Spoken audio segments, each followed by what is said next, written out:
Bainter, Sierra Bainter. So, as you know, over the years that we've been doing this, it's now I think in year 5 or something, we've been doing these seminars. We try where possible to identify folks from around the university that are doing quantitative research that has you'll recognize things in here that look very statistical. And the thing about Miami is, and one of the things I noticed that was very different from where I came from is that it's very scattered. There are people at all 3 campuses that are doing quantitative, statistically oriented research.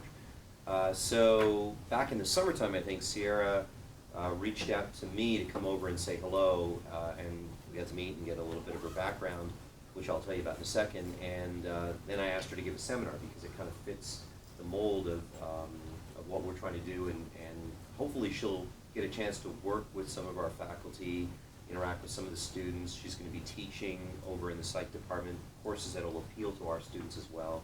So this should be a real, other than the physical distance between where she is and where we are, we'll try to mitigate that as much as possible. So let me tell you a little bit about her. So she's an assistant professor over in the Department of Psychology. Got here this year, right? So she got her undergraduate degree at Arizona State in psychology, and then moved to Chapel Hill for the rest of her training. An MA in quantitative psychology, a PhD in quantitative psychology with a minor in biostats. That wrapped up in 2016. And in terms of her areas of interest, I called her a psychometrician. She says quantitative psychologist, but I'll read you what's there and you can judge for yourself. So Bayesian estimation for structural equation modeling, improving the match between statistical models and psychological theory, generalized factor analysis models, multivariate longitudinal models, finite mixture models, causal indicators, integrative data analysis. You guys make your own decision of what you call that. Mm-hmm. But it's a pleasure to have you here, and today she's going to speak to us a little bit about modeling categorical indicators with low endorsement. Here we go. Thank you. Thank you so much. It's great to be here in Miami.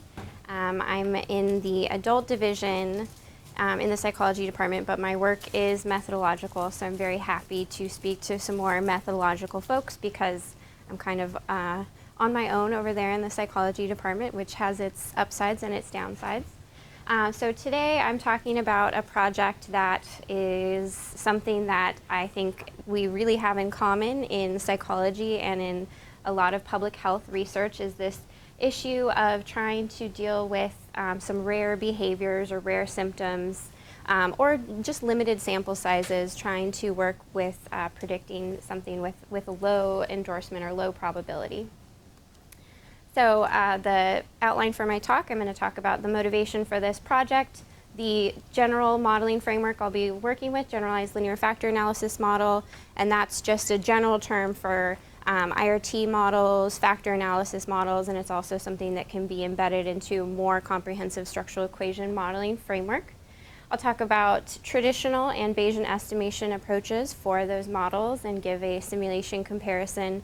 And then I have an example with some suicide data to look at these issues. Suicide is obviously something that is very fortunately low base rate, but that makes it difficult to study. And I'll end with some suggestions and future directions. So as we know, categorical measures are common, much more common than continuous measures in research in psychology and in public health. But we know that this is a problem of degrees. We have things that we might think of as truly categorical, like a diagnosis, things that we might think of as sort of truly continuous, or you can measure it continuously, like age. And a lot of things lie sort of on this scale, but what we end up with is some sort of Likert scales or maybe endorsements of symptoms. We end up with a lot of binary and polytomous data. Fortunately, we have models that were originally developed for continuous data have been extended to categorical data, many well-developed approaches for this. But a lot of them were developed for large sample sizes and for large item sets and not really developed with the idea of sort of a clinical trial in mind where you have 100 people, maybe 200 people. And also, these are very non-ideal things in terms of data analysis, but very common things in terms of research, low base rate behavior, symptoms, and diagnoses, limited sample sizes, dropout and missingness in longitudinal studies, and sort of complex models, more complex than perhaps the data can support. But I would say that sort of sparsely endorsed items, that's what I'm talking about, sparse endorsement, is something that we do not want to ignore. It's something that is often very meaningful. Drug use, maybe for illicit drugs or maybe heavy substance use for younger children, that is something that is very important that we don't want to just ignore. And we know that research in psychology, I don't know about public health, is chronically underpowered in general. This becomes a much greater problem when you are dealing with rare behaviors or rare symptoms. It becomes a challenge to collect a sample that's large enough to have enough cases of what you're interested in. But I would argue that what sample is large enough depends on many factors, including the modeling approach you want to use and the estimator you want to use for that model. And so I'll be talking about choices of estimator. And also there are different considerations we have for thinking about sample size, right? We care about our model converging, if we're talking about structural equation modeling, that's sort of the first thing.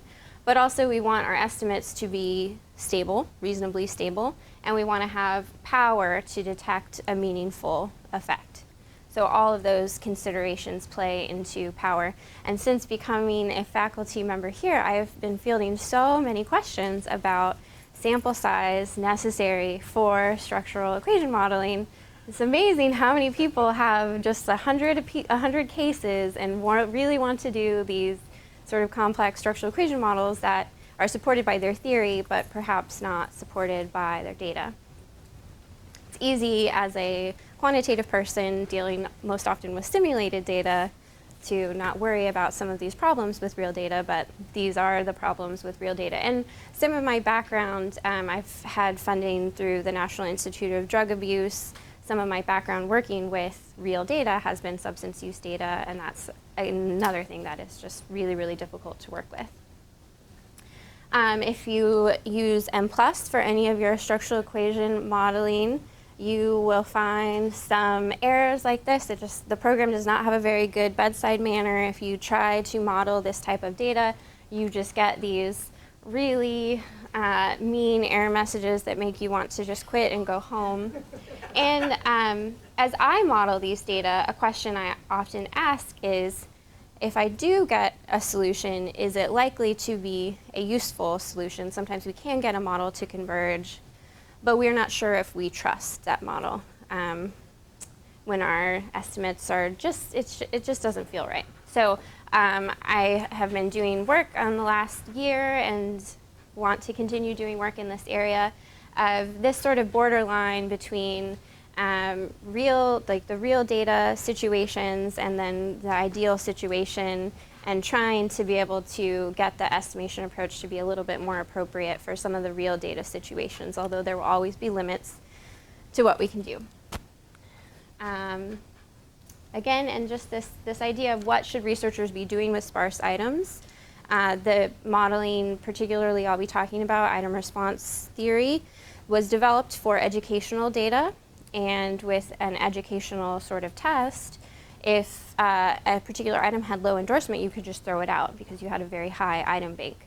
In this case, we don't want to throw out items.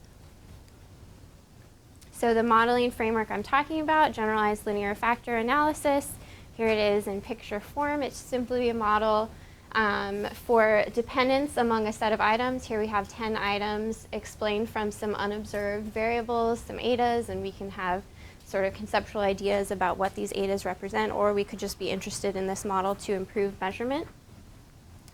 And this general model consists of a latent distribution for the ETAs, a linear predictor to predict the Y's from the ETAs, some conditional response distribution, some appropriate distribution for our observed variables, and some link function to link the linear predictor to the conditional response distribution, So what do I mean by that? I'll get to that in a second, but I'll also just want to say that this model is a building block for a lot of other models we're interested in, particularly longitudinal models. It could be a growth curve model.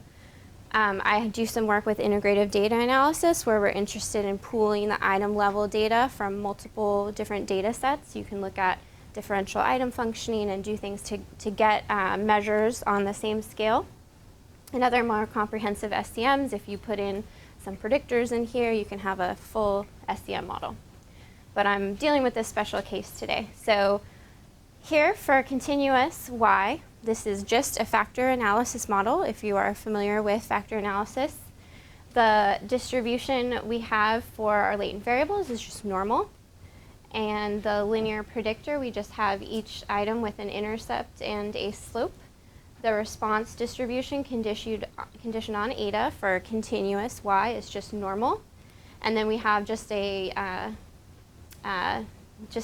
very easy identity link function to link the item to the linear predictor if we have continuous items. And then to get from the same framework to an item response theory model, the only things we have to change are, so if we're dealing with binary y, we would traditionally talk about this as an IRT model.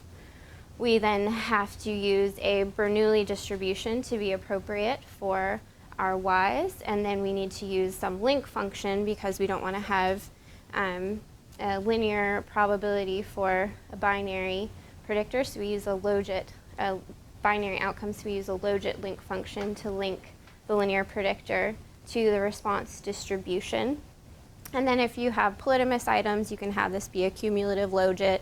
If you have count items, you can have an appropriate count distribution and link function.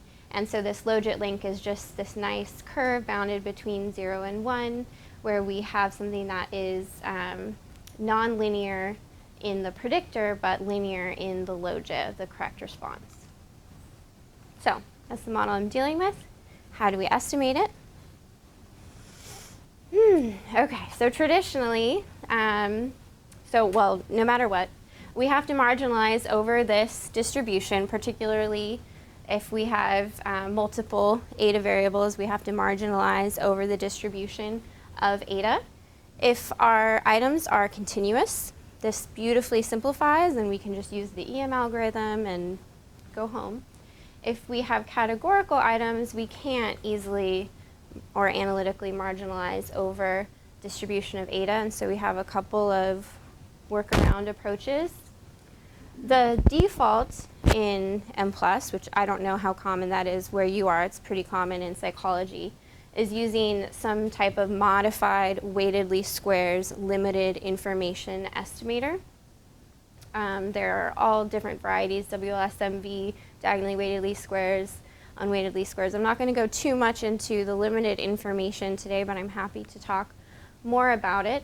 But this approach is creating a polychoric correlation estimate. It's trying to create a underlying correlation matrix and assume underlying continuous variables for our binary variables, and then get the relationships among our observed binary variables. So I believe this is kind of a workaround. It was not designed for categorical items. It's trying to make a continuous model work for categorical items.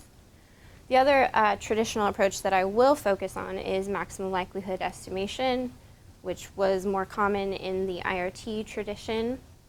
A pretty good simulation study comparing these two estimators in a variety of real data conditions that could be characterized by sparseness found that in general maximum likelihood performs better in conditions characterized by sparseness, but that it doesn't perform well.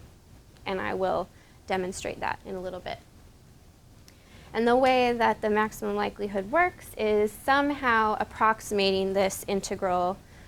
And there are many, many methods of integrating. It can be very computationally intensive. Generally, the complexity increases exponentially with the number of factors. Using some sort of quadrature technique where you're breaking up the integral and putting in some rectangles or some polynomial functions to try to approximate this very, very complex surface. And behind the scene, the way the estimation is working is we have a response pattern for each individual for their response to every item, and we're trying to model the probability of each response pattern. And what's nice about this model and this framework is it allows you to assume that these items are not contributing equally, that endorsing an item about thinking about suicide is not the same as an item of I've attempted suicide in the past. And when we use a sum scale score, by the way, we are sort of assuming that the items have equal weight. So the modeling the probabilities for all of the response patterns ends up being an approximate multinomial distribution. We have this huge 2 to the p multidimensional table. This is just for binary items. So here, this is just the portion of the table for people who endorsed yes to items A, B, and C. So it's this huge multidimensional table as you add more items being approximated by the item intercepts and slopes for each item. So you can imagine as some endorsement for items becomes sparse, there can be some instability in estimating those intercepts and slopes for each item to come up with the probabilities of each response pattern. So many methods to try to do this integration. I think maximum likelihood is a great technique for many, many things. But the desirable properties of this estimator are based, again, on large sample theory. And even if endorsement is rare or your model is complicated, maximum likelihood can break down even in large samples. So I was working with data sets of a couple of thousand people, but we still only have 1% or 0.5% endorsement on some item. You know, do you go out and collect 10,000 people, or do we try to figure out a way to model these lower endorsement items? In their simulation study, Ferrero and Medu Olivares recommended that researchers investigate if other estimators can work better in these situations they were dealing with limited sample sizes and sparse item endorsement, or extreme items. And they recommended a Bayesian estimation approach as one approach, so that's what I'm going to be looking at. And just a 2-minute overview of Bayesian estimation. It's just a very conceptually different framework for maximum likelihood, where not only do we have this same likelihood that we're trying to maximize, so this likelihood is the exact same as in maximum likelihood, we're introducing some prior distribution, which is going to be flatter than your likelihood, and we are combining the prior with the likelihood via Bayes' theorem to arrive at some posterior distribution, which quantifies our learning about theta, which in this case is the parameters of interest. And there's a lot of philosophical debate, but I think most of us are probably pragmatic, and we like to use an estimator that is pragmatically useful. And many people do use Bayesian estimation without going sort of with the philosophical side of it, but going with the computational advantages. The way you actually do Bayesian estimation, and I'm sure many of you are much more familiar than I am, but I'm just saying it so that we're all on the same page here. So you have to specify your model, but additionally you have to specify priors for each parameter in your model. For interesting models, the posterior distribution is not usually able to be approximated or analytically given. You have to approximate it using some sort of simulation technique. This is actually pretty similar to the problem with trying to approximate the likelihood for maximum likelihood, but here we're adding the prior as well when we have this problem with categorical data. And then we have to evaluate the posterior, including trying to evaluate for evidence of convergence, which is more complicated in the Bayesian framework. But then you can look at the distribution of your parameter estimates. And also it's good to look and make sure that your inferences are not dependent on the priors that you chose. And we know that under general conditions, if you have flat priors, the maximum likelihood is equal to Bayes. I'm not interested in flat priors in this case, because we already know that the maximum likelihood estimate is not ideal in this case. There is a lot of debate, I'm not sure where you guys are here, about using so-called informative priors versus non-informative priors, and this feeling that we don't want to be subjective by putting too much information in our priors. So in psychology, it's in vogue to use Bayesian estimation and to use uninformative priors. I think that's a misnomer, because what is uninformative in one situation could be very informative in another situation. But I would sort of argue for a middle ground where we are introducing a moderate amount of information, because priors can have this awesome effect of stabilizing estimates when you have limited data. And the prior doesn't have to be perfect. If a good prior is not going to change your results, but a good prior could give you some stability in your estimates and some increased power, just better performance overall. Some drawbacks to this approach, but I think these things are getting much better, is this can be challenging to implement correctly, computationally demanding, difficult to assess convergence. But I would say that in this model, even independent of the particular data set that you're applying it to, we have some pretty good prior information to bring to the table. We know what parameter estimates are sort of reasonable, and we know what parameter estimates are unreasonable. If we estimate the model and we end up with a lambda of like 60, we know that that is unreasonable. If we have these ideas about what is a reasonable and what is an unreasonable estimate, then why not put it in the priors? So here's an example of a prior I've been working with and recommending for some of these models in psychology, where I'm using a normal distribution around 0 with some concentrated variance. But this gives like a 0.95 probability that the parameters for your item intercepts and loadings are between like -7 and 7. I think, I don't remember exactly. And to me, that's reasonable. You could deal with it a little bit differently, and that's independent of the actual data set you're looking at. And also, this prior is at 0.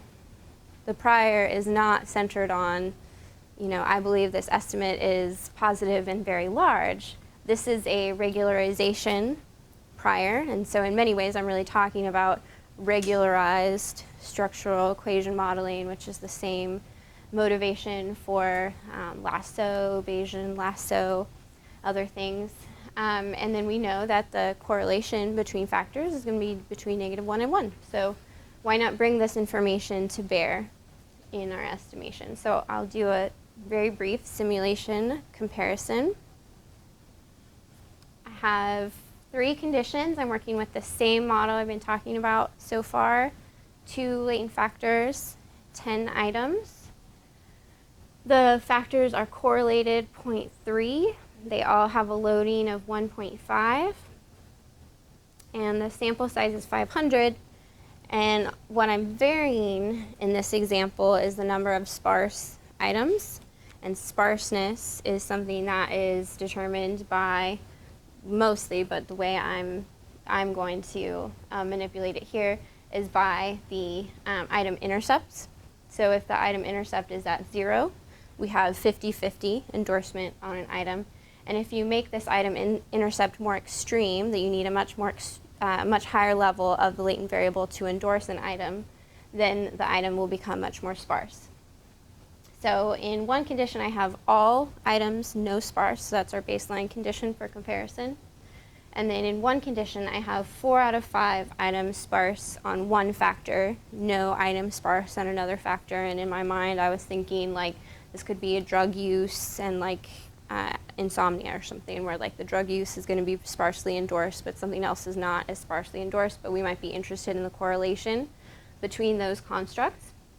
And this is sparse at the 2% level. So this is a pretty extreme example in some ways, but in other ways it's not that extreme. We have a good number of items per factor, properly specified model. The third condition, I have 4 out of 5 items sparse on both latent constructs. And I'm looking at maximum likelihood in Bayes. I'll give you some more information about exactly how I did both estimators, but I'm interested in looking at convergence, and again, that's different in both frameworks. Looking at some measures of bias and also average bias in parameters, the root mean squared error, and then the power to detect effects. I did maximum likelihood in M+ using the default adaptive numerical integration with 15 integration points. And this is identified by setting the scale of the latent factors. And so we're estimating all of the factor loadings. Sierra, how do Yeah. you know a priori that there are just 2 latent factors? So that, I know that's the way you've simulated the data. Right. But when you're analyzing it, it's an unknown part of the whole setup. So what do you do with that? You It's a model compare selection the problem, fit. right? Yeah, exactly. Yeah, and that's a very important follow-up. For Bayesian estimation, I used STAN. If anyone has used the STAN package in R, I'd love to talk to you, or not in R. I'm a big fan of this. I think it's the new sort of WinBugs. It's very, very great for high-dimensional, really complex models. It gives you a lot of control over how you're specifying your model and how you're specifying your priors, and it gives you a lot of control to be able to have oversight over the simulation, but it also has the upside of being mostly programmed for you and very flexible. This uses Hamiltonian, Monte Carlo, and the no U-turn sampler. I did, for this particular model, 10,000 samples, half of which were warm-up. And that sounds like a lot, but it actually ran relatively fast, about 20 minutes per replication on a single computer, and I've been able to speed it up quite a lot since then. So for maximum likelihood, this is our baseline condition, and everything looks beautiful, just as we would expect. We have our mean estimates right where they should be, very little bias, and this is sort of our baseline root mean squared error, and we see the range of the estimates is reasonable, and we have all significant estimates for the true effect and perfect alpha level for the 0 effect. But as we get to the conditions with sparseness, what we see, and again, this is just exactly what you would expect from theory, is that we're starting to get some bias, which is, you know, kind of fair because we do have less information in the data. The root mean squared error is larger than the actual absolute value of the estimate for some of the estimates. This is, you know, a mean, so this is skewed by extreme values. I also looked at the median absolute deviation and the median estimates. I just didn't want to throw them all up here. You see some similar things, especially with the amount of efficiency in your estimator. But then look at the range of the estimates. We have a loading of 69, threshold of 154.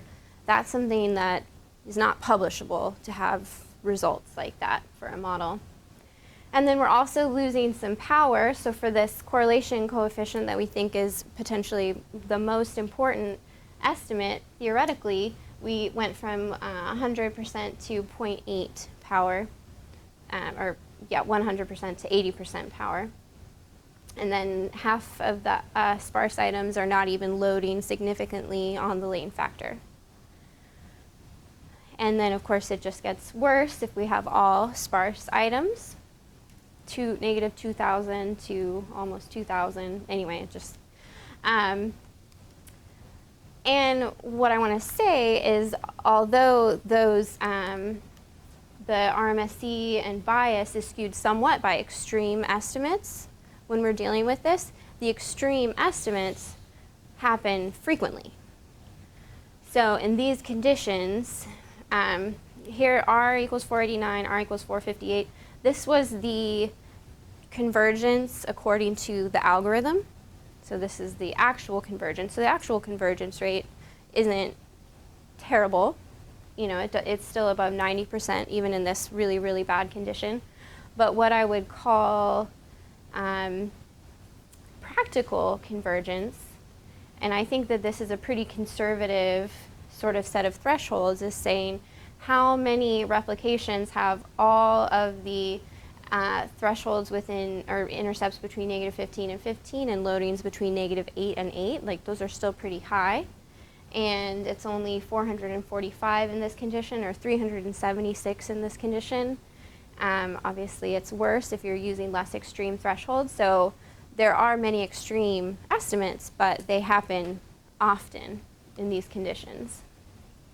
So for comparison, I used this prior I've been talking about for Bayesian estimation, with one difference in I constrained the factor loadings to be positive. I can tell you a little bit more why I did that. It was for computational reasons, because it was more efficient to be able to scale the latent variables directly instead of having the program find the scale. It was a little more difficult in the algorithm for it to find the scale. I've been able to figure out a faster way to compute it now without constraining the factor loadings to be positive. But I would say that I think that is a reasonable prior in many cases, that we chose our items because we think that they are related to the construct we're measuring.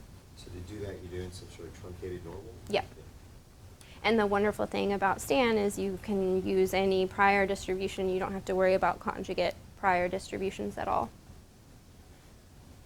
So this table, if you remember the 500 numbers I had a couple slides before, this looks the same as maximum likelihood, very close to the same in the baseline condition without any sparse items, and that's good. We don't want to have the priors be influencing us when we do have a good amount of data to bear on the problem.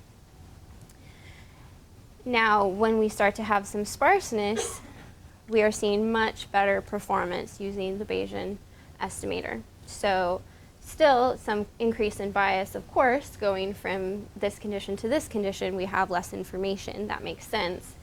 But we have all of our estimates in a reasonable range. We have retained our power to detect effects, and the RMSE is much, much lower. And the same goes for this condition, where we've retained our power to detect effects. Comment on these. So I'm using R for the number of converged iterations. I used as a convergence cutoff here a minimum number of estimated effective samples of 100 out of what I drew. And in 9 and 34 replications, I didn't have at least an effective sample size of 100 for at least one parameter. So I said that those replications did not converge, but you could still look at those estimates. And in fact, I did run these tables with all replications included, and your results don't change. So I would argue that with the Bayesian framework, you still can get better convergence. These numbers, I think, look worse than they are, and you could always run the sampler longer if you want to try to do better to ensure convergence. And there are some tweaks that I've made that's made the sampler much more efficient anyway.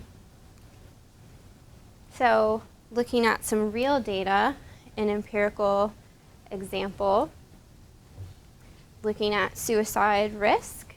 I probably don't have to do too much to try to convince you that this is an important topic, but suicide accounts for over 1 million deaths a year worldwide, one of the leading causes of death among 15 to 44-year-olds. It's very important to identify risk factors. Besides, the most important risk factors are a previous attempted suicide, but we'd like to be able to intervene before then, and also suicide ideation. One risk factor, insomnia, has been linked to risk for suicide, so I'm going to focus on the relationship between suicide ideation and insomnia.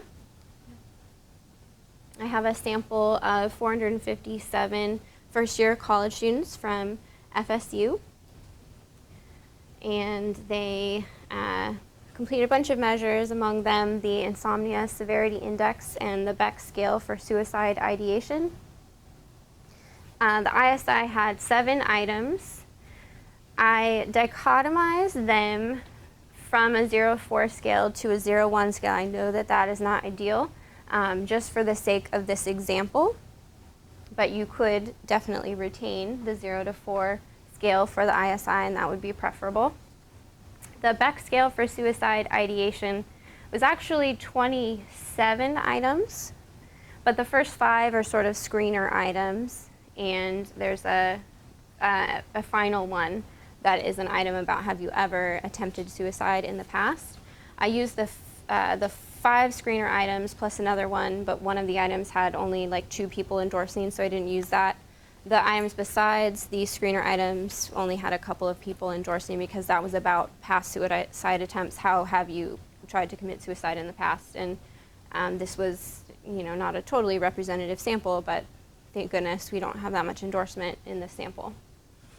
So I dichotomized this from an original 0-2 scale. Hardly anyone had used the 2, so this is just a 0-1. We have between 2 and 6% endorsement in this sample, so that's between 9 and 27 cases for these items. And so why, again, would we want to use this fancy modeling framework instead of just using sum scores and a regression analysis? So the standardized regression coefficient you get predicting suicidality from insomnia using sum scores is significant in this example. It's 0.16. But if we look at a model in the full sample and the correlation between factors, so this is a comparable estimate because we don't have anything else in the models, the magnitude is almost twice as large. So we're able to detect much stronger effects by dealing with some measurement error, improving our measurement using this model. And again, this model can be embedded in a more comprehensive structural equation model to test other models that could be important to your theory, or do some growth modeling. Just a note, even in this sample size, we get this saddle point estimation error, something telling us that the maximum likelihood is not too happy with what we're doing. If we do Bayesian estimation, we get about the same estimate for the correlation. And we're not just interested in thinking about these as Y1 through Y10. Using a method like this gives you the ability to have some more in-depth item-specific information, because we do think that these items can be differentially related to the constructs that we are interested in. So for insomnia, the items are ranging from trouble following asleep to being worried about sleep. And for insomnia, we have from a wish to die to a past attempt to commit suicide. And obviously those things tell us there's a different relationship between the latent construct and those items, we would say. And so most of the estimates are pretty comparable between Bayesian estimation and maximum likelihood in the sample of 457. But we do have some funky estimates. This doesn't look very good. So the estimates are making me a little bit nervous using maximum likelihood. Besides that, sample size of 457 is not that bad for a lot of the things that we do. So I split this in 2 randomly and looked at maximum likelihood and Bayesian estimation in a sample size of 250, and then could do it again and look at it in 125. Actually, you can't really do maximum likelihood for this model with only 125 cases. Did you have a question? Yeah, what is impacting Standard errors. Oh. Yes. And so these are the thresholds. I didn't put the standard errors for the thresholds because the significance is not usually as important, because it could totally be 0. But yeah, so this is telling you which of the loadings are significant in the correlation between factors. So I randomly split it, so there weren't equal numbers in each sample. With maximum likelihood estimation, the correlation between factors varied pretty substantially between the two samples. Those are two different samples. But also more problematic is we have our estimates varying sort of wildly. Many of the factor loadings are not significant, and the thresholds are just kind of wild. I am just summarizing the estimates from Bayesian estimation for the two smaller sample sizes because the ML estimates are just kind of crazy to look at. And what I want to show is that they are much more stable and reasonable. And so we know that these aren't going to exactly match what we would have in the full sample because these are different samples, these subsamples, but we do see a much more reasonable performance of the estimator in the smaller sample size compared to the full sample. And unfortunately, the correlation is still non-significant in this half of the sample. I didn't go fishing and randomly split the sample many times so that it would come out in my favor. I'm just going to be honest here.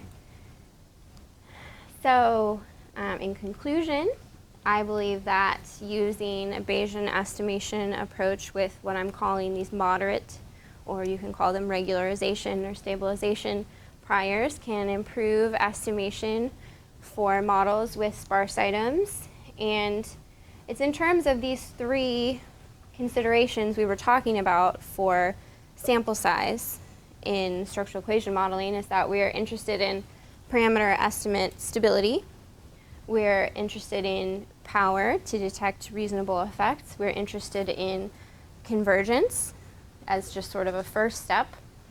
And the Bayesian estimation helps with all three of those factors. I think this has implications for clinical and public health research more generally with suboptimal data and sample size. If you have a question that would be well answered with a similar type of model. But I think this is also could be reasonably useful to more general structural equation models. But the follow-up questions are Bayesian model fit assessment, to get at your question, Dr. Rao. I worked with all properly specified models here. Something that's important when we're working in the frequentist framework is being able to determine how well a model fits.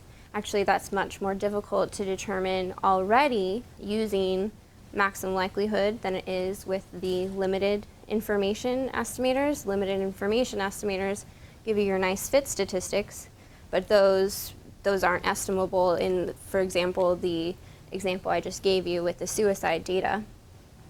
It's more difficult to get fit information with maximum likelihood.